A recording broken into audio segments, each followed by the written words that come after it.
un couloir sans lumière, un numéro tatoué comme une prière. On m'a appris la peur avant les mots, à faire trembler le monde pour qu'il plie sous mes os. Je n'avais que le froid pour me tenir et des voix dans ma tête pour m'avertir. Chaque souffle était un ordre, un devoir, chaque larme un secret qu'on m'interdisait de voir. Mais au fond de moi brûlait une braise, un éclat de vie qu'ils n'ont jamais pu saisir. Je sentais déjà que ma force me dépasse, que je devrais choisir, fuir ou mourir. Quand le monde se déchire, la main de Mike me tient et dans les ombres il voit le danger qui survient. Même quand tout vacille, Luca reste droit face au pire et Dustin si sensible continue de sourire. La flamme de Max défie les ombres de la nuit, leur courage rallume ce que je croyais détruit. Avec eux je ne suis plus un monstre en sursis, avec eux je deviens celle que je suis.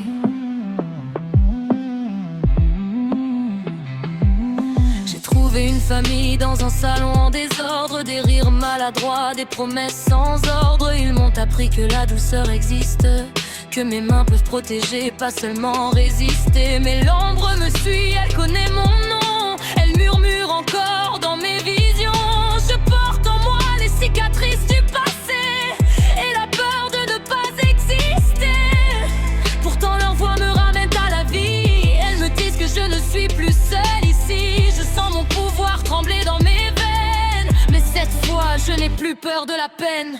Quand le monde se déchire, la main de Mike me tient et dans les ombres il voit le danger qui survient. Même quand tout vacille, Luca reste droit face au pire et Dustin si sensible continue de sourire. La flamme de Max défie les ombres de la nuit, leur courage rallume ce que je croyais détruit. Avec eux je ne suis plus un monstre en survie, avec eux je deviens celle qui choisit.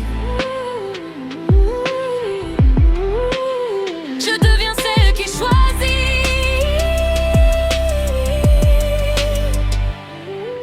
Ils murmurent dans ma tête comme un vent qui dévore. Le flagelleur mental étend ses doigts faits de mort. J'ai vu les démogorgons ramper hors du néant.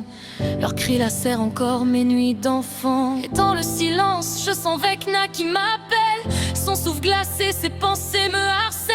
Je porte leurs ombres comme un poids sur ma peau, mais je refuse de plier même face à leur écho. Le monde à l'envers s'écroule dans un souffle de cendre. Ses veines rouges se brisent, incapables de me reprendre. J'entends les hurlements mourir sous mes pas, comme si la nuit elle-même renonçait à moi. Et pourtant au loin les trois cascades scintillaient, un avenir clair où mes